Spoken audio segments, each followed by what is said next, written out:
जय हिंद मित्रांनो, मी डॉक्टर अविनाश शिंदे. तुम्ही पाहतात माझं चॅनल स्ट्रेट ड्राईव्ह चॅनलमध्ये परत एकदा आपलं सहर्ष स्वागत आहे. माझी तुमच्याविषयी एक प्रेमळ अशी तक्रार आहे की तुम्ही माझे व्हिडिओज बघता परंतु त्याला लाईक करत नाही, त्याच्यानंतर शेअर करत नाही, सबस्क्रायबिंगचं बटन दाबत नाही. तर तुम्ही इथून पुढे असे कराल अशी माझी एक विनंती आहे आणि माझी ती आशा पण आहे. आजचा विषय आहे ते म्हणजे बांगलादेशातल्या दंगली. माफ करा, मला व्हिडिओ काढताना खूप उशीर होतोय कारण इथली पूर परिस्थिती जी आहे तर ती अत्यंत गंभीर आहे. पावसानं आपलं उग्र स्वरूप धारण केलं होतं. आता थोडासा एक दीड दिवस झालं पाऊस उघडलेला आहे, त्याच्यामुळे पाण्याची पातळी परत खालावलेली आहे आणि पंचगंगा नदीच्या पात्रात परत एक 2 दिवसात पाणी जाईल अशी आशा आहे. त्या पार्श्वभूमीवर मी आज माझं मनोगत मांडण्यासाठी एक सज्ज झालेलो आहे. शेजारी आपलं राष्ट्र आहे तर ते पाकिस्तानच्या बरोबर दुसरं एक इस्लामिक राष्ट्र आहे ते म्हणजे बांगलादेश. आणि त्या बांगलादेशमध्ये आज हिंसेचं फार मोठं थैमान चालू आहे. तर ते का थैमान चालू आहे आणि ते कशासाठी चालू आहे याचा आपण सखोल एक विचार करणार आहोत आणि याचं सखोल एक स्पष्टीकरण देण्याचा एक माझा हेतू राहील आणि माझा प्रयत्न राहील या व्हिडिओच्या मार्फत. मुळात या बांगलादेशमध्ये अशी परिस्थिती का उद्भवली, बांगलादेशमधले लाखो विद्यार्थी आहेत तर ते सडकेवरती का उतरले, बांगलादेशमध्ये त्यांनी एकच तोडफोड का चालू केली, बसेसना, सरकारी बसेसना आगी लावणे, त्याच्यानंतर सरकारी कार्यालयांना लक्ष करणे, अगदी पोलिसांना देखील लक्ष करणे, असले उद्योग त्यांनी का चालू केले याचा जर मागोवा घ्यायचा म्हटला तर आपल्याला परत 1971 सालाकडे जावं लागेल. आपला जो देश आहे हिंदुस्थान तर तो स्वतंत्र झाला 1947 साली. हिंदुस्थानची शक्ल झाली, एक पूर्व पाकिस्तान निर्माण झाला आणि एक पश्चिम पाकिस्तान निर्माण झाला. पूर्व पाकिस्तान म्हणजे मित्रांनो आजचा बांगलादेश आहे. पश्चिम पाकिस्तानच्या बाबतीत तुम्ही जाणताच तर त्याच्याविषयी सखोल स्पष्टीकरण देण्याची मला काही गरज वाटत नाहीये. तर या पश्चिम पाकिस्ताननं काय केलं तर पश्चिम पाकिस्तानातले जे लोक होते तर ते बहुसंख्याकानं उर्दू भाषिक लोक होते आणि पूर्व पाकिस्तानातले जे लोक होते म्हणजे आजच्या बांगलादेशातले जे लोक होते तर ते बांगला भाषी लोक होते आणि त्याच्यामुळे उर्दू भाषिक लोकांच्याकडून बांगला भाषिक लोकांच्या वरती अनन्वित अत्याचार होऊ लागले.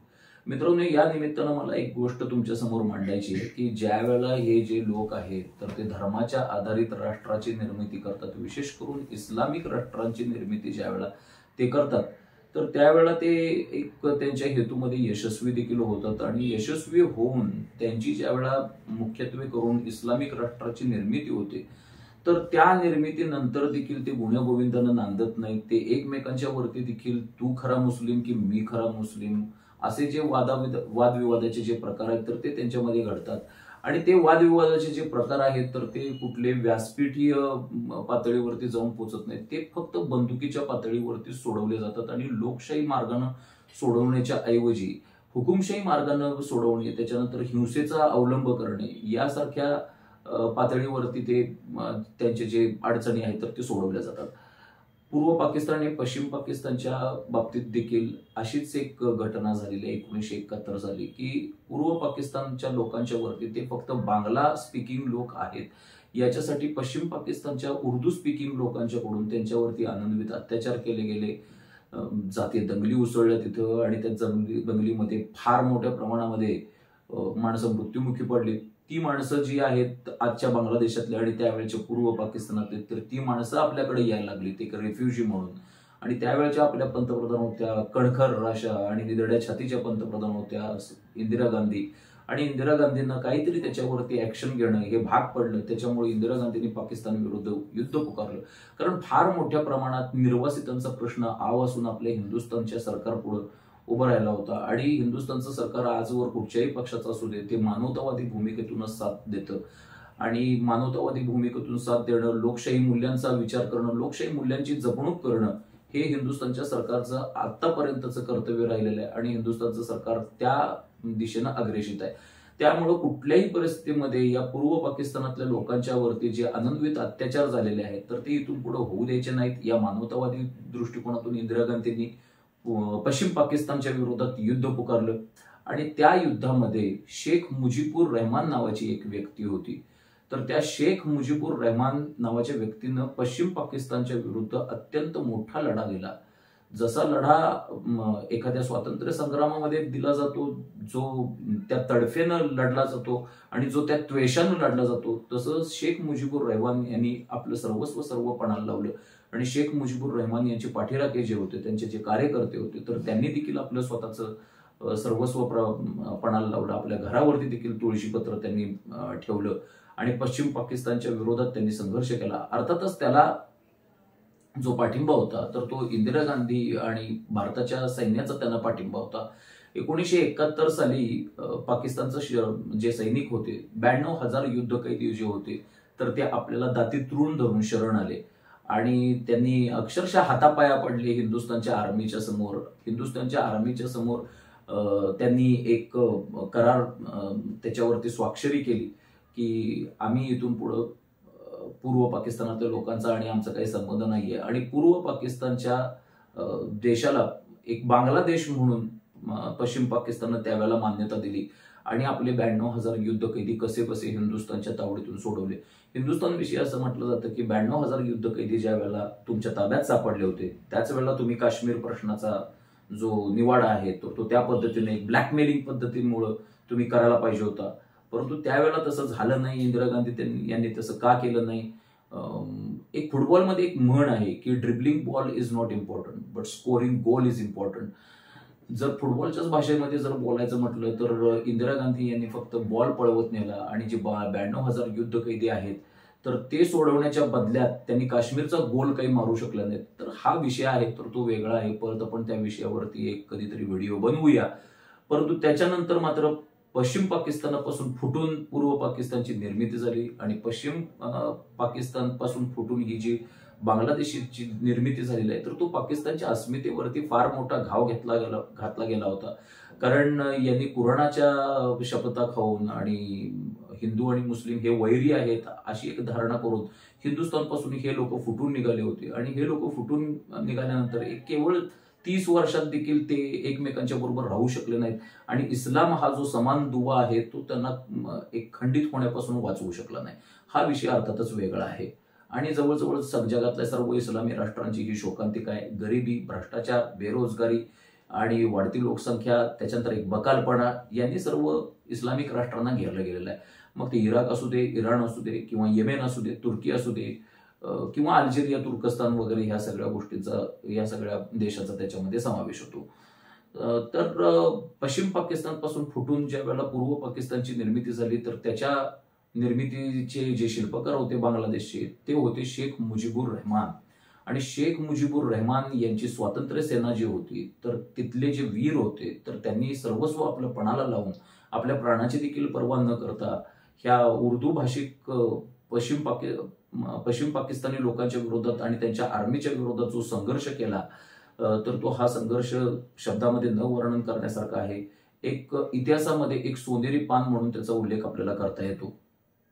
त्यानंतर कालांतरानं काय झालं, कालांतरानं बांगलादेशचं एक संविधान निर्माण झालं आणि त्या संविधानामध्ये शेख मुजीबुर रहमान आणि शेख मुजीबुर रहमान यांच्याबरोबर जे कार्यकर्ते लढले, त्यांच्या खांद्याला खांदा लावून कार्यकर्ते पाकिस्तानच्या आर्मीच्या विरोधात जे लढले तर त्यांच्यासाठी आरक्षणाची एक स्पेशल तरतूद करण्यात आली.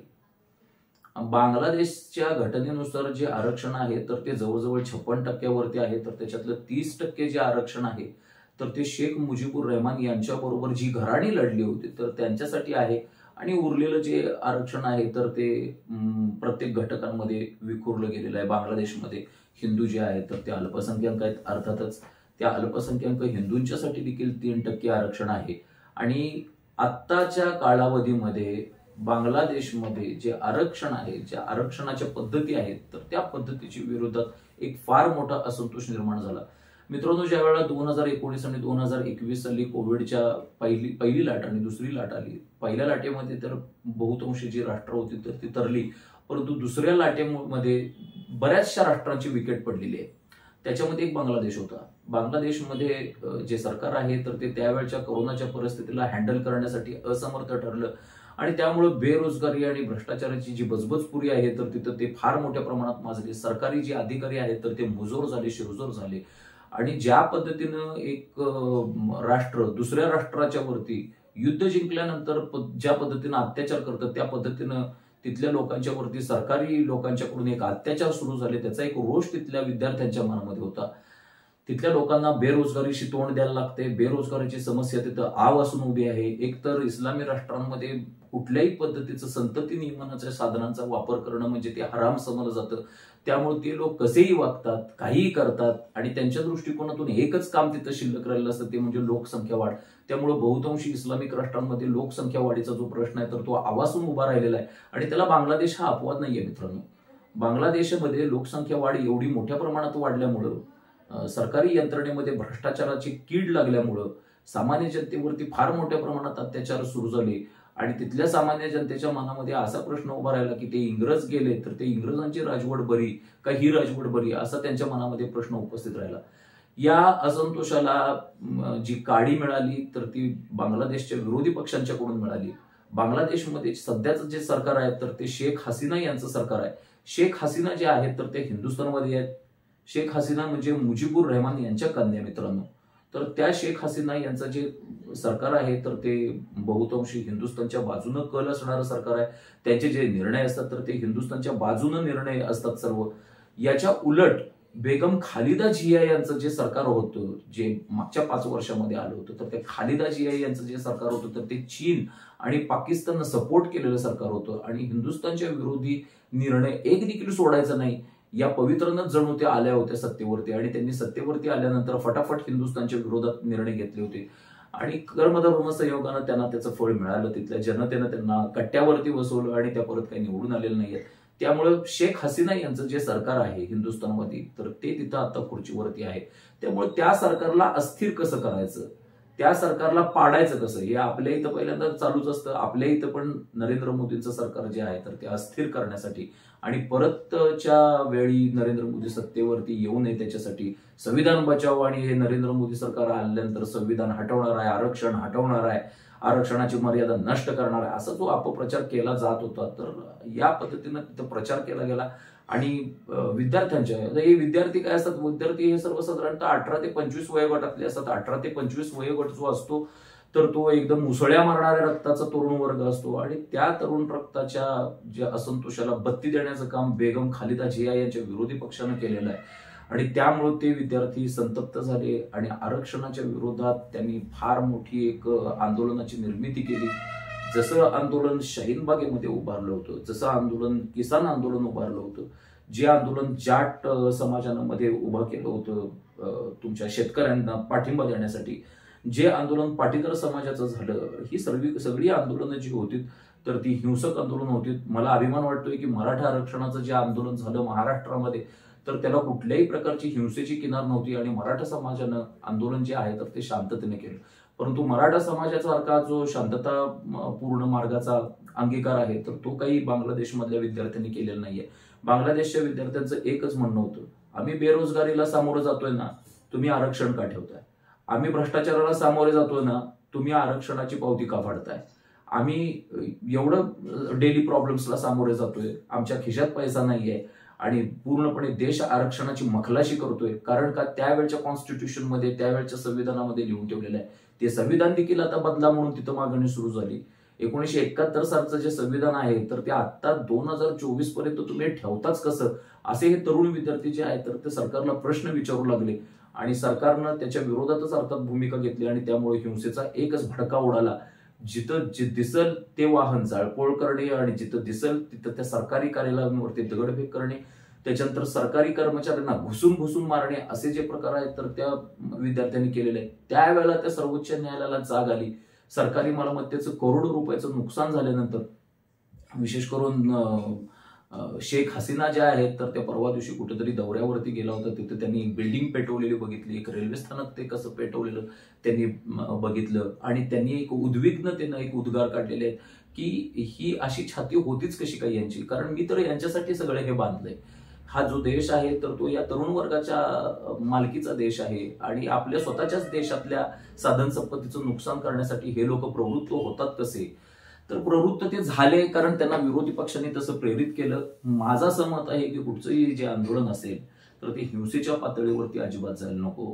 कुठचंही आंदोलन असेल तर त्याला अण्णा हजारेंसारखं जे आंदोलन आहे तर ते करायचा प्रत्येकाला पूर्णपणे अधिकार आहे. त्याच्यासाठी महात्मा गांधीजींनी जी वापरलेली आयुधं आहेत तर ते उपोषणाचा हत्यार असेल किंवा बहिष्काराचं जे आंदोलन असेल तर त्या पद्धतीनं त्यांनी आंदोलन करायला पाहिजे होतं.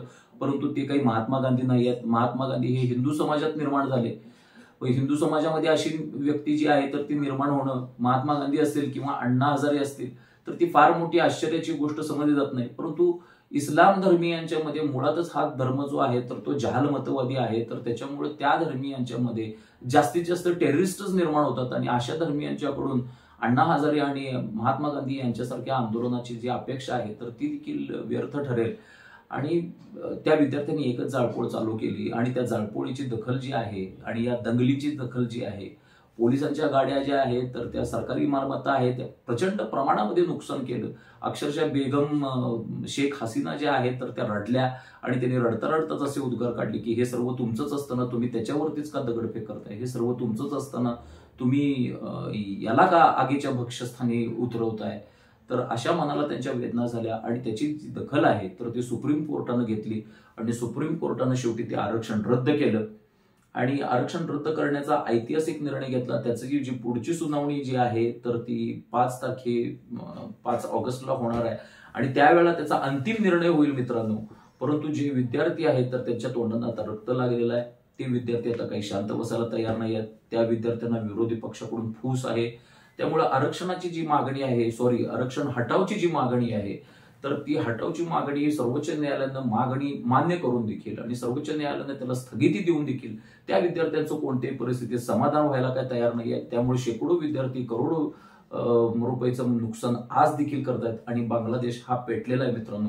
बांगलादेशमध्ये आणीबाणी सदृश्य जी परिस्थिती आहे तर ती निर्माण झालेली आहे. बांगलादेश फुटतोय की काय अशी देखील परिस्थिती निर्माण झालेली आहे. या ज्या दंगली होत्या याचं लोण बांगलादेशच्या प्रत्येक खेड्यामध्ये पसरलं, प्रत्येक शहरामध्ये पसरलं आणि बांगलादेशची फुटीची बीजं रोवली जातात की काय असं वाटायला लागलं. परंतु नंतर सर्वोच्च न्यायालयाचा आदेश आल्यानंतर ह्या दंगली थोड्याफार प्रमाणात थंडावल्या आणि जी बांगलादेशमध्ये एक यादवी युद्धाची जी परिस्थिती उत्पन्न झाली होती किंवा बांगलादेशची दुसरी फाळणी होती की काय अशी परिस्थिती जी निर्माण झाली होती तर त्या परिस्थितीला थोडासा खीळ बसला मित्रांनो. तर आता हे बांगलादेशचं जे राजकारण आहे तर ते त्यांचं अंतर्गत राजकारण आहे. त्यांनी आरक्षणाला मूठमती द्यावी काय किंवा काय आरक्षणाची जी सिस्टीम आहे तर ती चालू करावी काय हा त्यांचा निर्णय आहे. परंतु आपल्या सरकारनं आणि आपल्या पश्चिम बंगालच्या रहिवाशांनी पश्चिम बंगालवरच्या सीमेवरती तैनात असलेले जे बॉर्डर सिक्युरिटी फोर्सेसचे जे जवान आहेत तर त्यांनी ही दक्षता घेतली पाहिजे की तिथून कुठच्याही परिस्थितीमध्ये दंगली चालू असताना तिथले लोक इकडे येता कामा नयेत. कारण 1971 साली तिकडचे लोक तिकडच्या परिस्थितीमुळे कॉम्प्लिकेटेड तिथे जी परिस्थिती निर्माण झाली त्यामुळे मोठ्या प्रमाणात हिंदुस्थानात आली. त्या सर्व निर्वासिताचा जो खर्च आहे तर तो हिंदुस्थानच्या सरकारला सोसायला लागला आणि आम्ही जे टॅक्स देतो, आम्ही जे कर भरतो तर त्या कराच्या पैशातूनच तो पोसायचा खर्च आहे मित्रांनो. त्यामुळे तिथली एक देखील व्यक्ती आपल्या इथे येणार नाही याची आपल्या मोदी सरकारनं देखील दक्षता घेतली पाहिजे. तिथला कोण जर तसा आलाच तर त्याला अमानवीय पद्धतीनं वागणूक द्यायला देखील काय हरकत नाहीये. कारण मानवतेचा मक्ता काय फक्त हिंदुस्थाननं घेतलेला नाहीये. त्याच्यातनं मला आणखी एक न्यूज समजली की 4500 किंवा 5000 काहीतरी बांगलादेशमध्ये आपले जे विद्यार्थी गेले होते तर ते आता म्हणे परत आलेले. मुळात मी म्हणतोय की आपल्या इथे एवढी युनिव्हर्सिटीज असताना आपल्या इथे एवढी शिक्षण पद्धती बांगलादेशपेक्षा प्रगत असताना हे मुळात विद्यार्थी तिथे गेलेच का याची देखील चौकशी सरकारनं करायला पाहिजे. हे विद्यार्थी तिथे जात आहेत काय, तिथं दंगली असल्यामुळे इकडे परत काय येतात. हे हिंदुस्थान काय आओ जाओ घर तुम्हाला आहे का? हिंदुस्थान हा असं राष्ट्र आहे का? हिंदुस्थानातली जी शिक्षण पद्धती जी आहे ती काय मागास आहे का की तुम्ही बांगलादेशमध्ये जाऊन तिथं शिक्षण घ्यावं? हे विद्यार्थी तिथं नेमक्या कुठच्या प्रकारचं शिक्षण घेण्यासाठी गेले होते याची देखील सरकारनं चौकशी करायला पाहिजे.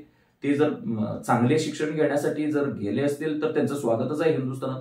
परंतु हिंदुस्थान हा एवढ्या मोठ्या विद्यापीठांचा देश आहे. आपल्या छत्रपती शिवाजी महाराजांच्या पासून बाबासाहेब आंबेडकरांच्या पर्यंत इथं महाविद्यालय आहेत आणि इथं युनिव्हर्सिटीज आहेत आणि अत्यंत प्रगत अशा शिक्षण पद्धतीचा जो हिंदुस्थान आहे तर तो अवलंब करतो. हिंदुस्थानची शिक्षण पद्धती जी आहे तर ती युनायटेड स्टेट्स ऑफ अमेरिकेपेक्षा देखील प्रगत आहे असे तिथले शिक्षण तज्ज्ञ जे आहेत तर ते प्रतिपादन करतात.